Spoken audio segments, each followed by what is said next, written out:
cerita dari Nabot dalam 1 Raja-Raja pasal 21. Oke, kalau teman-teman, ini namanya Bible Study, saya harap teman-teman semua punya Alkitab di samping saudara. Kalau ada Alkitabnya tolong dibuka ke dalam buku 1 Raja pasal 21. Kalaupun tidak ada Alkitab maupun harus buka Alkitab dari handphone, saya sarankan notifikasi WhatsApp, sosial media yang ada di handphone, tolong dinonaktifkan terlebih dahulu, supaya saat kita membaca Alkitab bersama-sama, tidak ada halangan-halangan yang akan mengganggu fokus kita kepada firman Tuhan pada siang hari ini. Oke, boleh ya? Oke, kita akan buka pelajaran kita dalam buku 1 Raja pasal 21, yang kita akan baca mulai dari ayat 1. Ayat 1 katakan,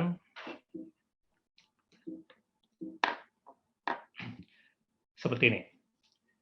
Sesudah itu, terjadilah hal yang berikut. Nabot orang Yisrael mempunyai kebun anggur di Yisrael, di samping istana Ahab, Raja Samaria. Oke, dalam ayat ini, dikatakan ada beberapa poin ataupun informasi yang kita bisa dapat ambil. Mungkin seringkali kalau kita baca ayat seperti ini, hal yang kita lakukan adalah kita akan skip ayat berikutnya.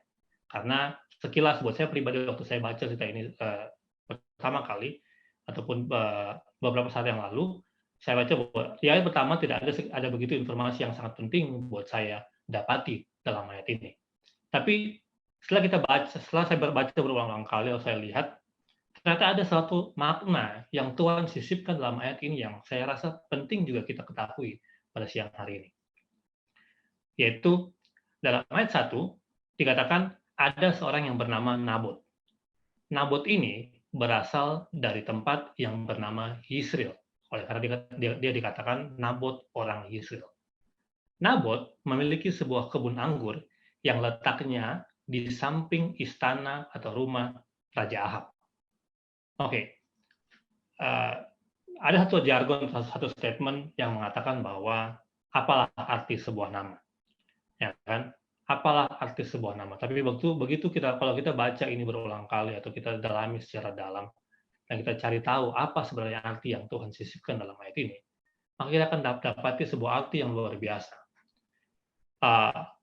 Nabot, kalau mungkin ada teman-teman yang sudah tahu, tapi kalau teman-teman yang belum tahu, Nabot ini memiliki arti yang sangat luar biasa buat saya. Nama Nabot artinya adalah buah atau fruit. Dalam bahasa Ibrani artinya Nabot memiliki arti buah. Dan Nabot berasal dari Yisrael atau tempat yang dinamakan Yisrael. Yisrael itu berarti God will sow atau Tuhan akan menabur. Jadi kalau kita gabungkan kedua nama ini, Nabot orang Yisrael atau Nabot dari Yisrael, sebagai satu kalimat dalam arti atau definisi yang kita dapatkan pada siang hari ini, maka kita akan dapati suatu kalimat atau statement yang sangat luar biasa. Akan menjadi seperti fruits that God has sown, atau buah yang Tuhan telah tabur. Kalau kita kembali ke ayat pertama tadi, Nabot ini, orang Israel ini memiliki kebun anggur. Dalam Alkitab seringkali, kalau kita dapati dalam Perjanjian Lama, kebun anggur itu melambangkan akan umat Tuhan atau bangsa Israel saat itu. Saudara bisa baca detailnya, ada begitu banyak referensi Alkitab di Perjanjian Lama. Salah satu yang bisa saya kasih adalah dalam Yesaya pasal 5. Kalau saudara baca dalam ayat 1 sampai 7 atau ayat 7 menjelaskan bagaimana kebun anggur itu melambangkan umat Tuhan. Dan letak kebun anggur ini dikatakan dalam ayat 1 adalah berada tepat di samping istana Raja Ahab.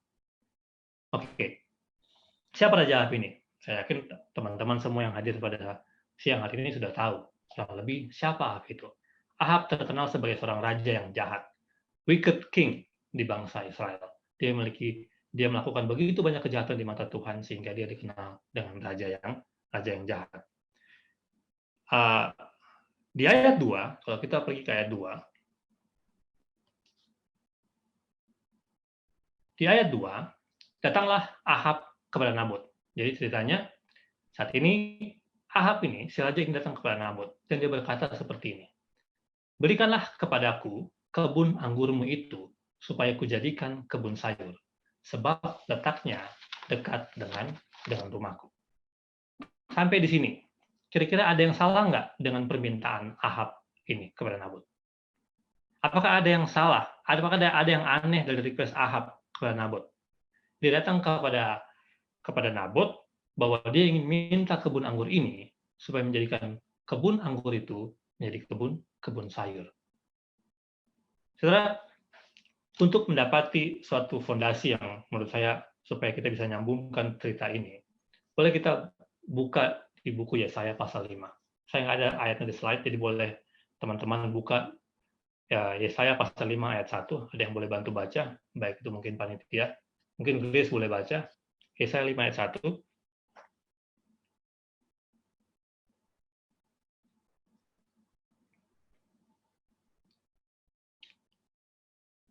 Bisa, Grace? Oke, Yesaya 5 ayat 1. Aku hendak menyanyikan nyanyian tentang kekasihku. Nyanyian kekasihku tentang kebun anggurnya.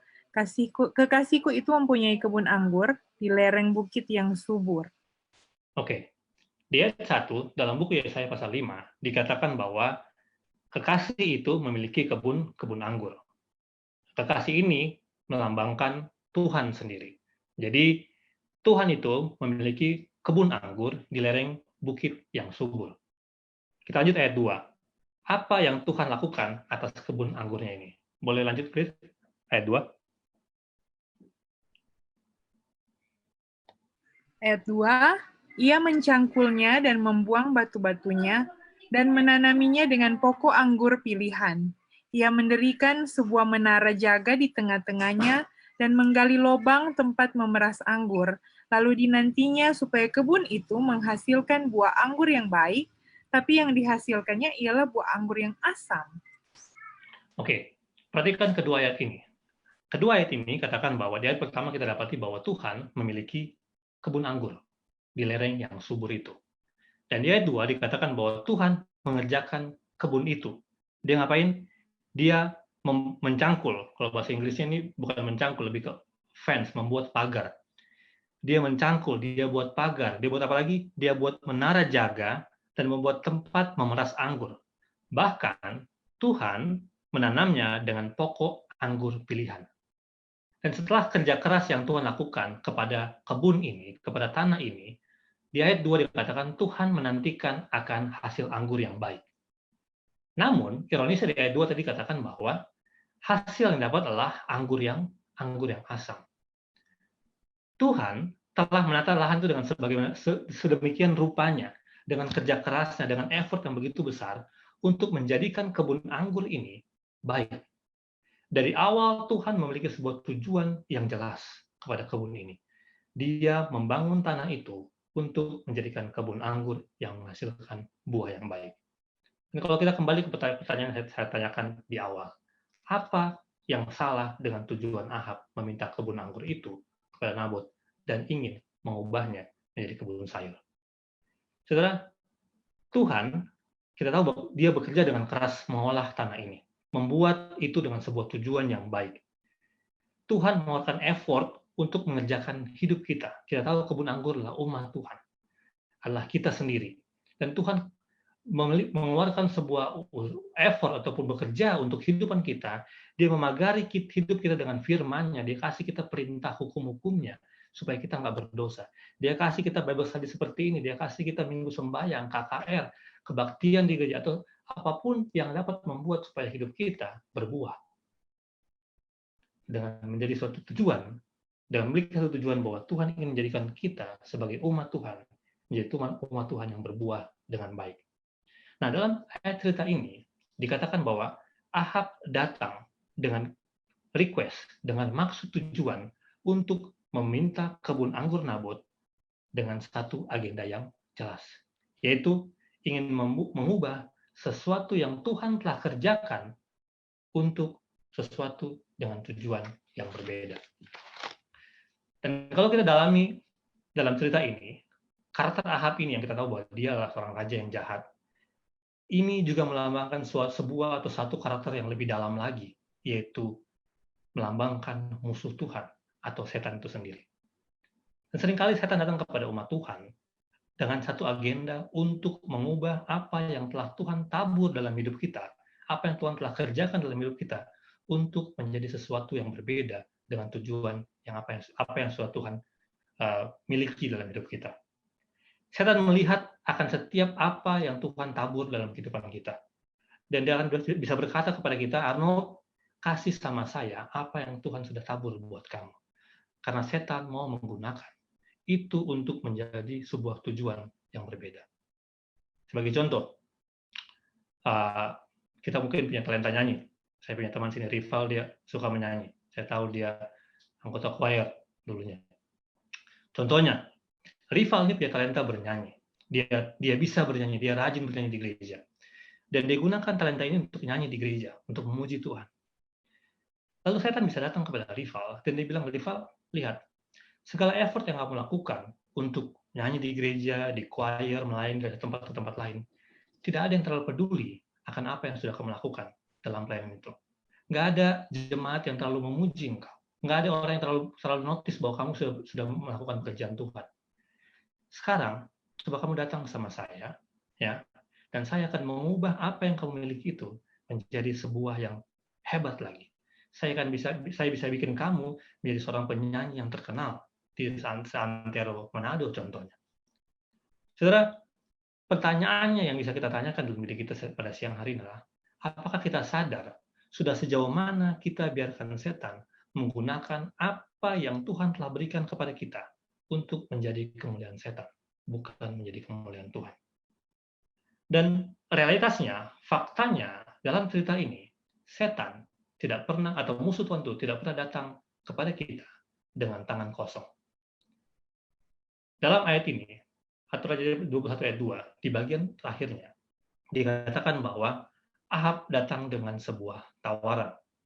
Tawarannya apa? Dikatakan seperti ini. Ahab bilang sama Nabot, aku akan memberikan kepadamu kebun anggur yang lebih baik daripada itu sebagai gantinya. Stop dulu di situ. Kita pause sedikit di sini. Pertanyaannya adalah, kalau Ahab bisa menggantikan atau memberikan kepada Nabot sebuah kebun anggur yang lebih baik daripada apa yang Nabot miliki, ngapain dia capek-capek mau mengambil apa yang Nabot punya? Kalau dia memiliki sesuatu yang lebih baik, kenapa dia ambil yang notabene-nya tidak jauh lebih baik daripada apa yang dia miliki? Teman-teman, ini adalah sebuah kebohongan besar. Kebohongan besar yang setan berikan kepada kita. Kenapa? Setan tidak akan pernah, atau musuh Tuhan tidak akan pernah bisa menggantikan sesuatu yang Tuhan berikan. Atau setan nggak bisa berikan sesuatu yang lebih baik kepada kita dibandingkan apa yang Tuhan telah berikan kepada hidup kita. Oke, tawaran kepada Ahab kepada Nabot ini sesuatu yang saya bisa bilang adalah kebohongan besar. Dan nggak sampai di situ. Kalau kita lanjut, dikatakan, atau jikalau engkau lebih suka, aku akan membayar harganya kepadamu dengan uang. Saudara, dengan kata lain, Ahab bilang kepada Nabot, Nabot, kasih saya kebun anggurmu itu, and tell me the price. Kasih tahu sama saya berapa harganya, dan saya akan bayar dengan uang. Berapapun yang kamu minta, saya akan ganti. Saudara, apakah teman-teman atau saudara yang hadir pada siang hari ini familiar dengan statement seperti ini? Apakah teman-teman di antara kita pernah mengalami kurang lebih pengalaman dalam hidup kita seperti apa yang Ahab tawarkan kepada Nabot? Contohnya dalam hidup dan bekerja kita. Mungkin saat kita bekerja, atasan kita akan challenge kita. Rival atau Arnold, kamu mau nggak masuk hari Sabat? Atau mungkin nggak usah terlalu ekstrim masuk hari Sabat. Lemburlah setiap hari Jumat malam, maksimal 2 kali dalam 1 bulan, saat closing. Saat lagi ada butuh laporan di kantor, mau nggak kamu lembur? Ya cuma 2 jam maksimal. 2 kali dalam 1 bulan maksimalnya. Atau mungkin dia bisa bilang pada kita, Arnold atau Rival, boleh nggak kamu buat laporan keuangan kita ini agak sedikit bagus lah, supaya saat kita bayar pajak nanti nggak akan mahal-mahal, akan dapat menguntungkan buat perusahaan kita saat kita bayar pajak, pada saat kita buat laporan kepada pemerintah. Kalau kamu bisa lakukan itu, saya akan kasih kamu hadiah. Saya akan kasih kamu naik gaji, atau bahkan promosi ke level yang lebih tinggi, dengan fasilitas kantor yang sangat menggiurkan tentunya. Saudara, musuh atau setan akan berbuat dengan 1001 macam cara agar kita dapat goyah, dan berbalik dan keluar dari sebuah tujuan yang mulia yang Tuhan hendak tetapkan bagi kita. Dan dia akan coba buat kita untuk sibuk dengan pekerjaan kita, bermalam-malam di kantor, ataupun terganggu pikiran kita dengan begitu macam kesibukan dunia kita, sehingga kita tidak punya lagi banyak waktu untuk bersekutu dengan Tuhan, atau bahkan memiliki waktu yang baik dengan keluarga kita sendiri. Mari kita balik ke lanjut ke ayat 3 ya, dalam cerita ini. Kita lihat responnya. Apa respons Nabot kepada Ahab? Kita katakan seperti ini. Jawab Nabot kepada Ahab, kiranya Tuhan menghindarkan aku daripada memberikan milik pusaka nenek moyangku kepadamu. Di King James Version kata menghindarkan ini lebih kepada forbid atau melarang. Nabot bilang kepada Ahab bahwa, sorry Ahab, saya nggak bisa kasih tanah ini sama kamu. Kenapa? Karena Tuhan nggak kasih izin saya kasih tanah ini kepada engkau. Pertanyaannya kenapa nggak bisa? Ada apa di balik tanah nenek moyang itu? Apa di balik dengan milik pusaka nenek moyangku itu? Kenapa nggak bisa dikasih kepada Ahab yang notabene adalah seorang raja? Oke, saya akan ngajak buat kita semua pada siang hari untuk pergi sedikit beberapa ayat untuk mengetahui dari Alkitab mengenai apa itu milik pusaka, apa itu inheritance yang Tuhan berikan kepada bangsa Israel, sehingga tidak boleh diberikan kepada orang lain. Mari kita buka ke buku dalam buku Bilangan pasal yang ke-36. Buka kita sama-sama, buku Bilangan pasal yang 36 ayat yang ke-7. Ada yang boleh, oke, sini ada. Sorry. Kita katakan seperti ini. Sebab milik pusaka orang Israel tidak boleh beralih dari suku ke suku, tetapi orang Israel haruslah masing-masing memegang milik pusaka suku nenek moyangnya. Ayat ini jelas katakan bahwa Tuhan bilang tanah milik pusaka itu tidak boleh dipindah tangankan ke suku lain. Oke? Milik pusaka yang diberikan oleh Tuhan kepada orang Israel tidak boleh berpindah tangan bahkan ke suku lain. Ayat berikutnya, kita buka Yeskiel 46 ayat 18. Yeskiel 46 ayat 18. Yeskiel 46 ayat 18 katakan seperti ini. Dan janganlah raja itu mengambil sesuatu dari milik pusaka rakyat, sehingga mereka terdesak dari miliknya. Hanya dari miliknya boleh ia mewariskan kepada anak-anaknya, supaya jangan seorang pun dari umatku didesak dari miliknya. Ayat ini bahkan lebih jelas. Bahkan seorang raja pun tidak boleh mengambil milik pusaka yang dimiliki oleh rakyatnya. Karena raja tidak memiliki hak atas tanah itu. Dan ayat yang terakhir yang saya yakin bahwa ini adalah alasan yang paling kuat kenapa tanah itu tidak boleh diberikan kepada orang lain, bahkan diperjualbelikan. Mari kita pergi ke dalam buku Imamat. Imamat pasal yang ke-25 ayat 23. Imamat pasal yang ke-25 ayat 23 berbunyi seperti ini. Tanah jangan dijual mutlak. Karena apa? Karena akulah pemilik tanah itu, sedangkan kamu adalah orang asing dan pendatang bagiku. Teman-teman, jelas di sini. Fakta realitasnya kenapa Nabot menolak untuk memberikan kebun anggur itu kepada Ahab, karena Nabot mengerti dan paham betul dengan jelas akan hukum atau perintah atau peraturan mengenai milik pusaka dari nenek moyang yang didapat itu. Sehingga dia bisa berani bilang sama Ahab, Raja Israel yang jahat itu, tidak. Sorry Ahab, saya nggak bisa kasih tanah ini kepada kamu. Alasan dan jawaban Nabot ini bukan cuma karena dia bilang dia tidak mau kasih, oleh karena dia merasa memiliki, tapi landasan Nabot berkata tidak adalah berlandaskan atas firman Tuhan. Dia paham betul peraturan yang Tuhan berikan kepada bangsa Israel, sehingga dia tidak mau memberikan itu kepada Ahab. Saudara, kalau kita lihat dari sudut pandang dunia, Nabot mungkin saja dapat melakukan suatu transaksi bisnis yang sangat baik. Kenapa? Karena tanah itu ditawar dengan harga yang begitu mahal. Ahab bilang, kasih tahu kepada saya harganya berapa, saya akan bayar. Kalau saja Nabot menjualnya kepada Ahab dengan suatu jumlah transaksi yang begitu besar, mungkin saja dari sudut pandang duniawi, Nabot dapat memiliki uang yang besar, banyak tentunya.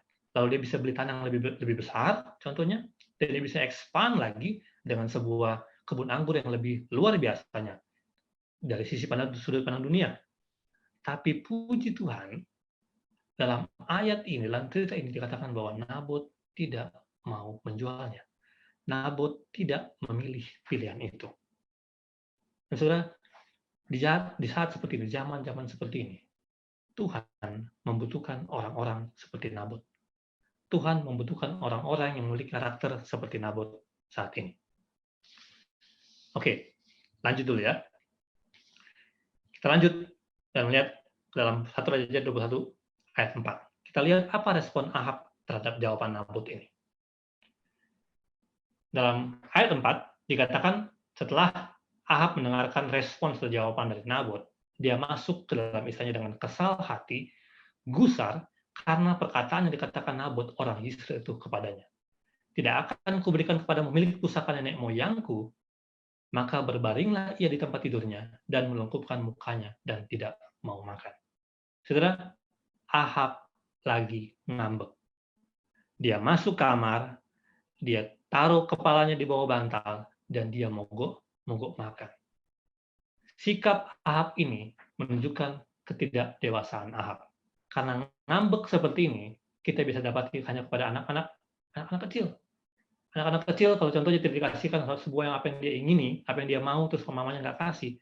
Kebanyakan dari anak kecil yang lain adalah masuk kamar, ya, kunci pintu, lalu ngambek, nggak mau makan atau nggak mau bicara. Dan apa yang Ahab lakukan dalam cerita ini, sama seperti anak-anak kecil yang ngambek. Ahab menunjukkan ketidakdewasaan dirinya. Dan saya harap di antara kita saat ini yang hadir pada siang hari ini, nggak ada yang punya, atau nggak ada yang masih ngambek-ngambek seperti ini. Kalau ada yang masih ngambek-ngambek seperti ini, apa yang kita pengenkan sesuatu, apa yang kita ingin sesuatu, terus kita nggak dapat, terus kita ngambek, kita mogok bicara, kita mogok makan, kita nggak masuk kamar, berkurung diri, atau hilang dari peredaran teman-teman kita. Saudara, cepat-cepatlah bertobat. Kenapa? Karena karakter itu bukan karakter Tuhan. Karakter Ahab menunjukkan nanti itu adalah karakter musuh Tuhan. Oke, lanjut ayat 5. Di ayat 5, ceritanya berlanjut bahwa saat Ahab sedang ngambek di kamarnya, mogok makan, kepala di bawah bantal, tutup pintu di kamarnya, datanglah Isabel, istrinya, dan ngomong kepada Ahab, apa sebab hatimu kesal, sehingga kamu tidak mau makan. Saudara, saya yakin percaya teman-teman sudah tahu siapa itu Isabel. Siapa itu Isabel? Ya, kita bisa lihat buat teman-teman yang mungkin belum tahu atau belum terlalu aware, kita bisa lihat salah satu referensi dalam buku 2 Raja-Raja pasal 9 ayat 22. Di situ menjelaskan siapa itu Isabel. Di ayat itu dikatakan bahwa Isabel adalah seorang wanita perempuan sundal atau pelacur atau perempuan, bahasa Inggrisnya kalau kita baca sisi atau versinya KKR akhir zaman sering disebut dengan harlot. Saudara, kalau kita lihat kombinasi dari kedua pasangan ini, suami istri ini, Ahab yang adalah seorang raja yang memiliki political power, ya, dan Isabel seorang perempuan sundal, ya. Kalau saudara belajar Wahyu, ya, dalam Wahyu itu pasal ayat Wahyu pasal 17, kita dapati, kita nggak akan ke sana sekarang, kita akan bahas itu. Saya yakin semua sudah tahu apa Wahyu 17.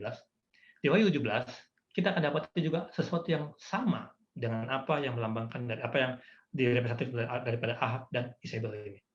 Ada sebuah political power yang akan bersatu dengan sebuah gereja yang dilambangkan dengan perempuan sundal itu bersatu, dan kedua oknum ini akan bersatu, akan pergi memerangi umat Tuhan. Sampai saat ini, saat saya baca itu secara pribadi, saya baru sadar bahwa cerita ini bukan cerita biasa-biasa saja. Ada makna nubuatan yang Tuhan sisipkan dalam cerita ini, dalam pada cerita Nabot ini. Oke, lanjut. Kita baca ayat 7. Lalu Isabel bilang gini kepada Ahab, bukankah engkau sekarang yang memegang kuasa raja atas Israel? Bangunlah, makanlah, dan biarlah hatimu gembira. Aku akan memberikan kepadamu kebun anggur Nabot, orang Israel itu. Isabel bilang sama Ahab, hey Nabot, Ahab, bangun, kamu kan raja, nggak pantas seorang raja ngambek seperti ini. Kamu bangun, kamu makan, buat sesuatu yang buat kamu happy, tenang saja. Soal tanah, saya akan take care. Saya akan urus tanah itu, dan saya akan pastikan kamu akan dapat kebun anggur Nabot itu. Oke, dan kita akan lihat cara bagaimana caranya Isabel, istrinya ini, yang dia lakukan untuk mendapatkan atau merebut kebun anggur Nabot itu. Sampelnya kita bisa lihat dalam ayat 8 sampai ayat 10. Kurang lebih saya tuliskan sekitar ada 7 poin yang saya dapat secara pribadi, cara Isabel merebut tanah atau kebun anggur Nabot itu. Yang pertama dikatakan bahwa dia tulis surat atas nama Ahab. Jadi Isabel tulis sebuah surat yang mengatasnamakan Ahab. Dan surat itu, poin kedua, dimeteraikan dengan materai raja. Oke, jadi tulis surat, lalu surat itu dimeteraikan dengan materai raja. Poin yang ketiga, surat itu setelah dimeteraikan dengan materai raja, dia kirim kepada tua-tua dan pemuka-pemuka yang diam sekota dengan Nabot. Oke. Next. Dalam isi surat itu, Isabel bilang kepada tua-tua ini dan pemuka yang diam dengan Nabot itu mengatakan seperti ini, serukanlah puasa dan suruhlah Nabot duduk paling depan. Puasa seperti apa? Kalau kita tahu apa itu arti puasa ya dalam Alkitab, apa itu arti puasa. Tapi ini adalah suatu puasa massal yang disuruh dalam surat itu, yang ditulis Isabel atas nama Ahab dengan materainya Raja Ahab kepada tua-tua dan pemuka yang diam sekota dengan Nabot itu. Puasa yang dimaksudkan ini, saya baca di sini dikatakan bahwa ini suatu puasa yang dimaklumkan, diserukan kepada seluruh rakyat di kota itu. Oleh karena supaya tidak ada sesuatu yang terjadi atau disaster yang akan terjadi kepada kota itu. Kita kan beberapa cerita dalam Alkitab mengatakan bahwa contohnya cerita Yunus ya. Di Yunus bahwa saat Yunus bilang kepada bangsa orang Niniwe suruh bertobat, maka raja itu menyuruh satu kota itu berpuasa supaya tidak ada sesuatu yang terjadi dalam kota itu. Jadi itulah dasar puasa yang diserukan. Tapi puasa yang disuruh oleh Isabel ini bukanlah puasa yang betul-betul untuk perbuatan yang sesungguhnya. Ada suatu perangkap yang disetting oleh Isabel untuk Nabot. Dan poin yang kelima, dalam surat itu dikatakan bahwa dia akan menyuruh 2 orang dursila. Di King James Version dikatakan lainnya adalah sons of Belial. Sons of Belial ini melambangkan orang-orang yang nggak ada gunanya atau orang jahat yang tidak ada nilainya, orang-orang yang mungkin orang-orang buangan, orang-orang yang sudah tidak lagi punya nilai sosial dalam kehidupan mereka. Dan mereka menyuruh 2 orang dursila untuk duduk menghadapi Nabot dan mereka akan bersaksi sesuatu terhadap Nabot.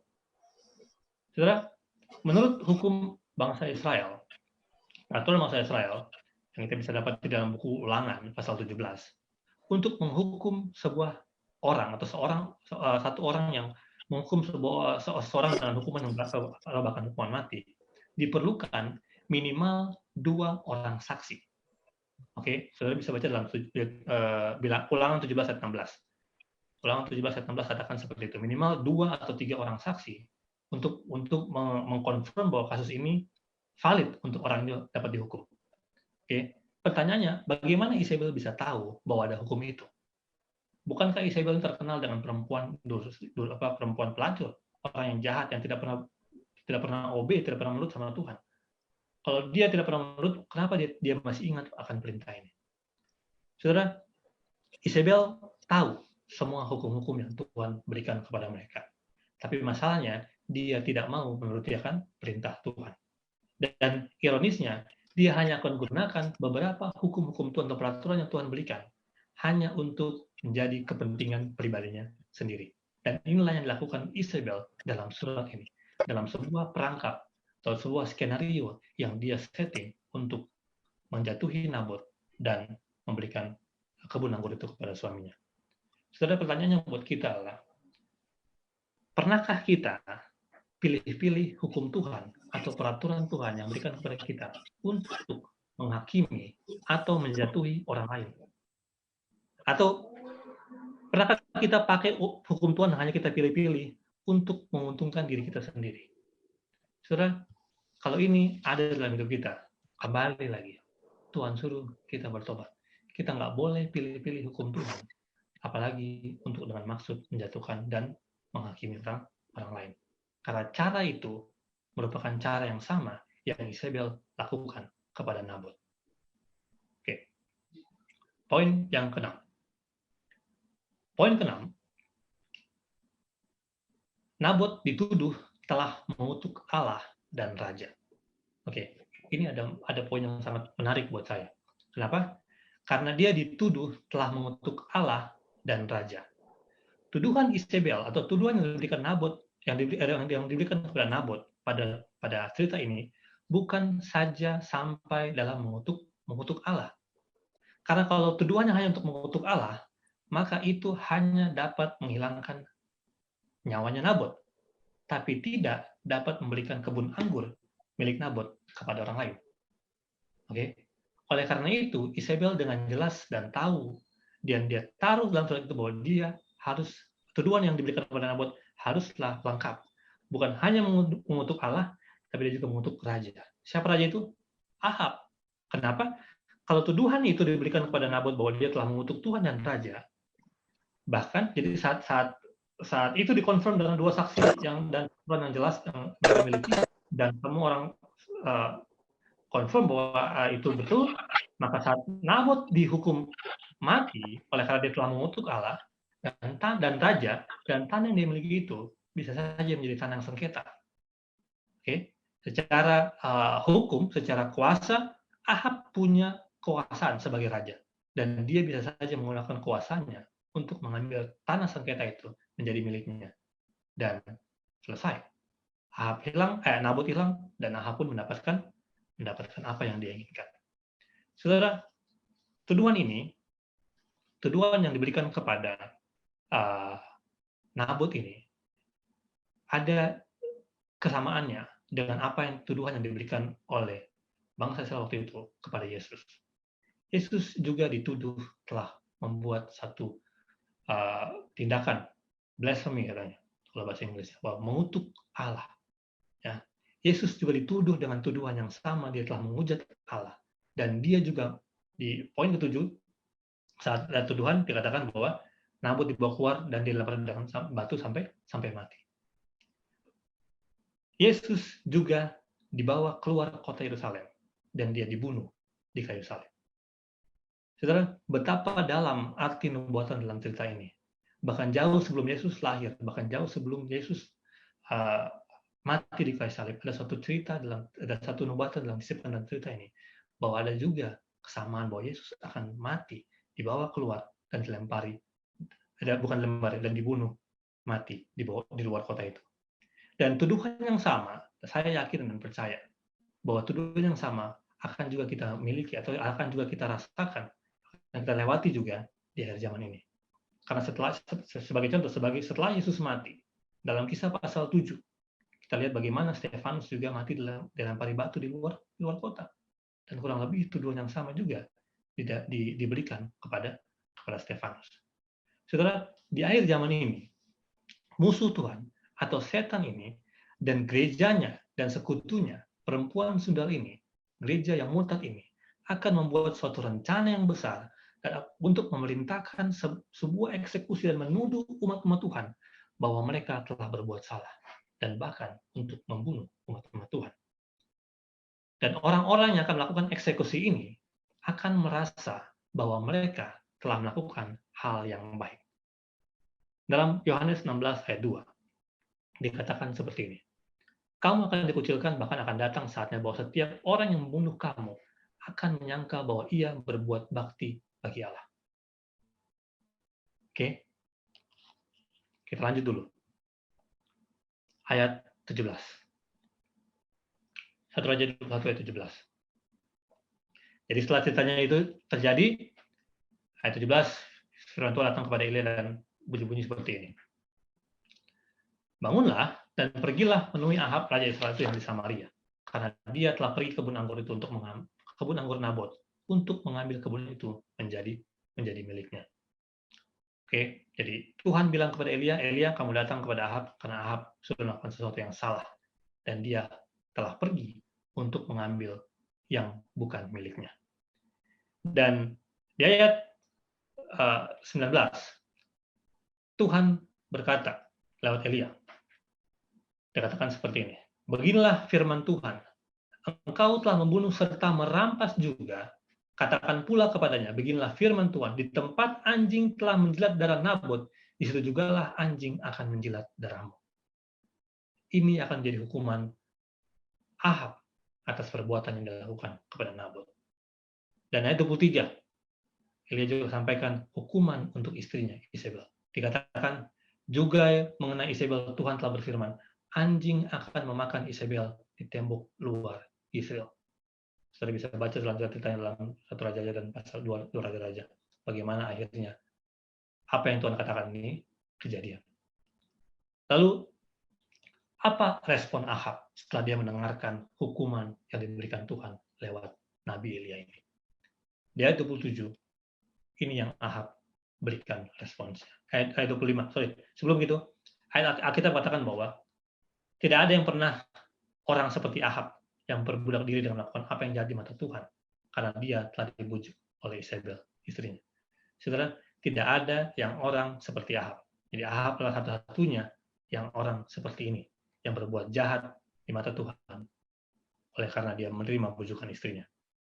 Kita lanjut ayat 27, kita lihat apa respons Ahab saat dia mendengarkan hukuman ini bagi dia dan istrinya. Di ayat 27 katakan seperti ini. Segera sesudah Ahab mendengarkan perkataan itu, ia mengoyakkan pakaiannya, mengenakan kain kabung pada tubuhnya, dan berpuasa. Bahkan dia tidur dengan memakai kain kabung dan berjalan dengan langkah lambat. Apa yang kita lihat dalam ayat ini melambangkan sebuah pertobatan.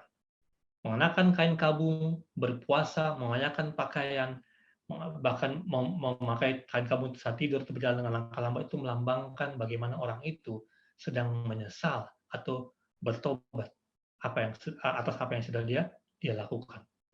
Dan Ahab melakukan ini karena dia menyesal dan bertobat akan apa yang sudah dilakukan terhadap Nabot.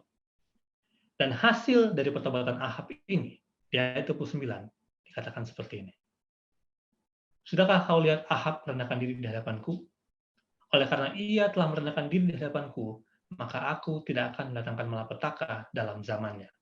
Barulah dalam zaman anaknya, aku akan datangkan malapetaka atas keluarganya. Well, seperti ada yang aneh dalam cerita ini, dalam ayat ini.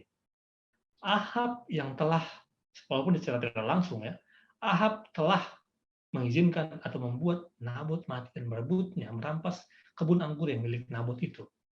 Tuhan bilang, Tuhan tidak akan mendatangkan malapetaka dalam zamannya.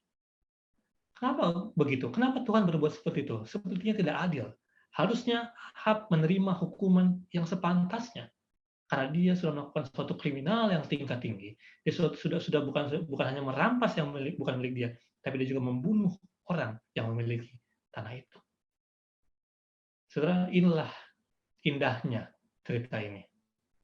Inilah indahnya memiliki Tuhan yang sangat luar biasa itu. Walaupun dosa kita begitu besar, walaupun dosa kita begitu dalam, sama seperti Ahab sudah membunuh kriminal yang tingkat tinggi seperti ini, Tuhan tetap mau menerima pertobatan Ahab dan mau menerima pertobatan umat Tuhan yang walaupun sudah begitu berdosanya kita, apabila kita datang kepada Dia, merendahkan diri kita, mengakui apa yang sudah lakukan kepada Tuhan, dan menyesali itu semuanya, maka Tuhan akan memberikan kepada kita pengampunan. Teman-teman, saya nggak, mungkin dari berapa yang hadir saat ini, sekitar 42 orang yang hadir pada siang hari ini, mungkin tidak semua saya kenal. Saya nggak tahu apa latar belakang saudara. Saya nggak tahu seberapa besar dosa yang teman-teman sudah lakukan. Seberapa jauh langkah yang sudah teman-teman langkahkan keluar dari jalan Tuhan. Atau seberapa besar yang teman-teman sudah menjual kebun anggur milik Tuhan. Menjual apa yang bukan menjadi milik teman-teman saudara untuk mendapatkan sesuatu yang dunia tawarkan. Saudara, hari ini kita diingatkan lewat cerita yang sederhana ini, bahwa Tuhan ingin memanggil kita untuk kembali kepadanya dan bertobat. Pertanyaannya, apakah kita mau menerima panggilan ini? Apakah kita mau bertobat dan balik kepada Tuhan? Atau mungkin ada juga di antara kita yang bilang kepada saya, atau bilang kepada, saya nggak sebegitu jahatnya. Saya setia sama Tuhan. Saya buat perpuluhan persembahan. Saya baik-baik. Saya rajin baca Alkitab setiap pagi, setiap malam. Saya renungan pagi. saya ikut Rabu malam, saya ikut gereja, saya berdoa, saya lakukan semua apa yang Tuhan izinkan, Tuhan inginkan dalam kehidupan saya. Saya lakukan dengan sepenuh hati. Pertanyaannya adalah, apakah kita mau, apakah saudara mau memiliki keberanian dan karakter seperti Nabot? Karakter yang berani berdiri di atas firman Tuhan dan berkata tidak kepada dosa yang ditawarkan kepada kita. Berani untuk bilang kepada tidak akan tawaran-tawaran yang akan menggiurkan ke dalam hidup kita yang begitu luar biasanya yang setan berikan kepada kita. Setelah saya akan tutup ini dengan satu kutipan yang saya yakin juga mungkin teman-teman sudah pernah baca. Tapi buat saya ini kutipan yang sangat luar biasa dan ini sangat relevan terhadap kehidupan kita di hari zaman ini. Kutipan dalam buku pendidikan atau buku membina pendidikan sejati. Dikatakan seperti ini. Kebutuhan dunia yang terbesar adalah keperluan akan manusia-manusia yang tidak dapat diperjualbelikan. Manusia yang dalam jiwa raganya setia dan jujur. Manusia yang tidak gentar menyebut dosa itu dosa. Manusia yang angan-angan hatinya setia pada tugas seperti jarum menuju kutub. Manusia yang akan berdiri demi kebenaran walaupun langit runtuh. Teman-teman semua, inilah ajakan dari Tuhan. Di akhir zaman seperti ini dibutuhkan umat-umat Tuhan, orang-orang muda Tuhan yang memiliki karakter yang luar biasa. Inilah saatnya di mana kita harus membangun karakter kita yang kokoh, yang akan tidak gentar menyebut dosa itu dosa, yang tidak akan goyah akan tawaran apapun yang diberikan kepada kita. Karena inilah yang Tuhan ingin. Kalau ini menjadi kerinduan saudara dan saya pada hari ini, saya ngajak kita semua tunduk kepala dan kita berdoa. Kita berdoa. Bapa di surga, kami berterima kasih Tuhan akan firman-Mu yang begitu jelas pada siang hari ini. Tuhan, Engkau begitu mengasihi kami, dan begitu dalam kasih-Mu kepada kami Tuhan, orang berdosa ini Bapa. Tuhan, Engkau yang mengetahui dosa kami masing-masing. Semua sahabat-sahabat kami yang hadir pada siang hari Tuhan, baik lewat Zoom maupun lewat Facebook. Engkau yang mengetahui kedalaman hati kami Tuhan. Engkau yang tahu apa yang sudah kami lakukan dalam kehadapan-Mu Bapa. Bantulah kami Tuhan, berikanlah kepada kami Tuhan kesempatan untuk bertobat sekali lagi kepada Kami Bapa, berbalik dari segala jalan-jalan kami yang jahat, dan dengan sungguh-sungguh bertobat maka Engkau akan mendengarkannya Bapa. Bantu kami Tuhan untuk di hari Tuhan untuk menghabiskan waktu kami Tuhan, untuk bersama dengan Engkau, membangun karakter yang kuat, yang kokoh, yang tidak dapat digoyahkan dengan tawaran apapun yang dunia akan tawarkan kepada kami Bapa. Bersama-sama dengan kami Tuhan saat kami hendak menantikan kedatangan-Mu yang kedua kali. Sehingga saat Engkau datang yang kedua kali Tuhan, Engkau akan dapati kami semua yang hadir pada siang hari ini Tuhan. Selamat. Terima kasih Tuhan. Dalam nama Yesus kami berdoa dan mengucap syukur. Amin.